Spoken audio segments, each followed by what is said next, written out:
আসসালামু আলাইকুম বন্ধুরা, কেমন আছো তোমরা? এই তো তোমাদের মাঝে একটি নতুন বিশাল নদীর পাঙ্কাশ নিয়ে আইছি।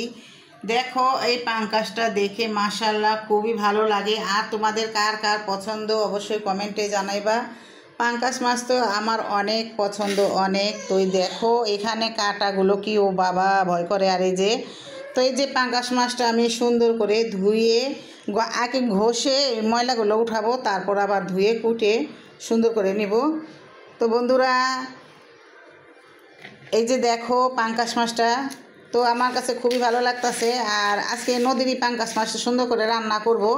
তো কী দিয়ে রান্না করব তোমাদের দেখাবো। তো বন্ধুরা আমার সাথেই থাকো।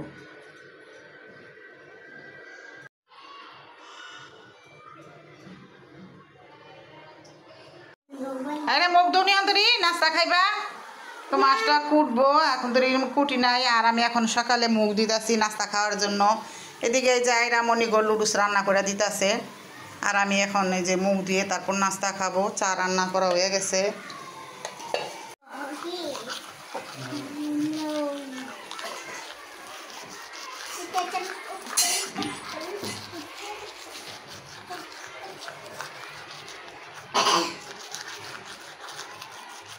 বন্ধুরা দেখো, এটা হয়েছে কালা কালা হলুদ সর্ষা।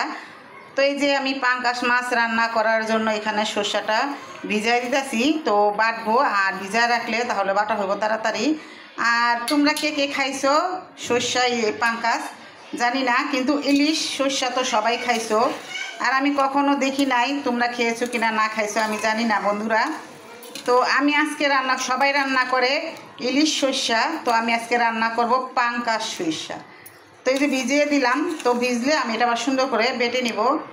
আর বন্ধুরা, আমার ভিডিওটি যদি ইউটিউব থেকে দেখো তাহলে লাইক কমেন্ট শেয়ার করতে ভুলবে না। আর যদি ফেসবুকের থেকে দেখো তাহলে বেশি বেশি করে ফলো দিয়ে দিবা।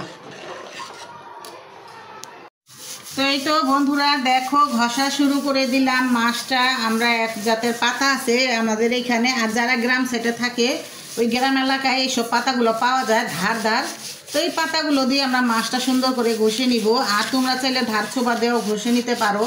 তো আমরা সবসময় পাতা দিয়েই ঘষি। দেখো কিভাবে ময়লাগুলো উঠতেছে। আর বন্ধুরা, তোমরা যারা গ্রাম সাইডে আসো ধার ছোবা লাগবে না, এরকম পাতা নিয়ে ঘষলে সুন্দরভাবে মাছের যে পিছনের কালো ময়লাটা উঠা যাইব। তো এইভাবে ঘষা রান্না করলে ভালোই লাগে, কারণ এই যে পিছনের কালোটা কেউ বুঝে কেউ বুঝে না, এইভাবে রান্না করে আর দেখতে খুবই খারাপ লাগে। কিন্তু যারা না বুঝে ওরা তো বুঝে না, এই জন্যই রান্না করে। আমিও আগে বুঝতাম না। তো আমি এখানে এইভাবে ঘষায় রান্না করা শিখছি বড় বোনের কাছ থেকে। তো ওদের থেকেই আমি ঘষি। আর ঘষে খাইতে খাইতে ভালো লেগে গেছে, এখন কালোটা দেখলে আর ভালো লাগে না।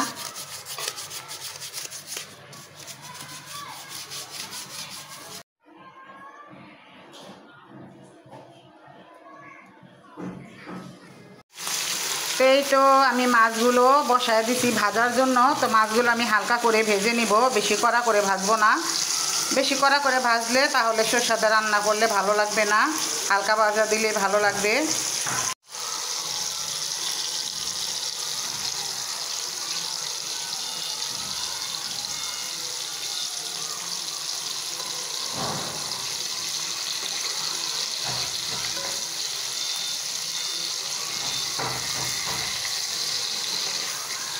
বন্ধুরা, আমি মাছগুলো আরেকটু লাল লাল করে ভেজে নিব। আরেকটি কথা, আমার বাড়ি যখন স্কুলের সাথে, তো কি আর করবো, বাচ্চারা 4টা পর্যন্ত পড়ালেখা করে। তো ওরা একটু আমোদ-ফুর্তি বা চিল্লাচিল্লি করে পড়ালেখা করে। এটা তো সবার বেলায় হয়েছে, আমরা জানি ভালো করে। তো তোমরা ক্ষমা দৃষ্টিতে দেখবা, একটু শব্দ বা বাচ্চাদের চিল্লাচিল্লি পেলে এটা কোনো করবা না, মনে রাখবা না, একটু কষ্ট করে দেখে যাবা। বন্ধুরা, এখানে আমি দিয়ে দিছি তেল। তেলটা গরম হয়ে গেছে, এখন আমি দিয়ে দিব পেঁয়াজ। তো পেঁয়াজটা আমি হালকা ভাজা দিয়ে নিব।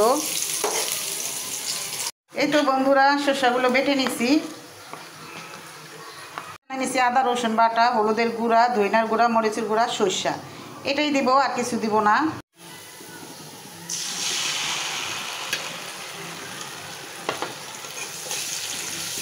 তো আমি সরষা আর মশলাগুলো ভালো করে একটু কষায় নিব।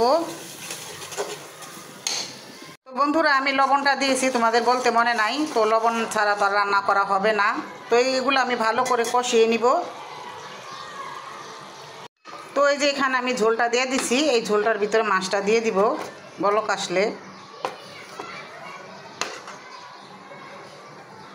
আর এই যে বন্ধুরা আমি মাছগুলো দিয়ে দিলাম। তো আমি এখন ঢেকে দিব, ঢাকার পরে নামানোর আগে দিয়ে দিব কাঁচামরিচটা।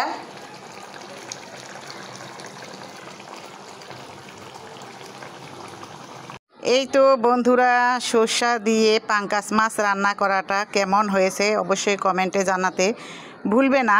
আর সবাই তো তোমরা ইলিশ দিয়ে সর্ষা দিয়ে খেয়েছো, তো এইভাবে কখনো পাঙ্গাস মাছ দিয়ে সর্ষা দিয়ে খাও নাই।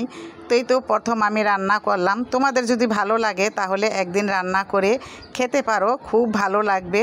আর এই মাছটা রান্না করা খুবই মজা হয়েছে, তো খুবই ভালো লেগেছে। তো আমি ভিডিওটা আজকে বিদায় নিব এখান থেকে। তোমরা সবাই ভালো থাকবা, সুস্থ থাকবা, সবার জন্য সবাই দোয়া করবা। আল্লাহ হাফেজ।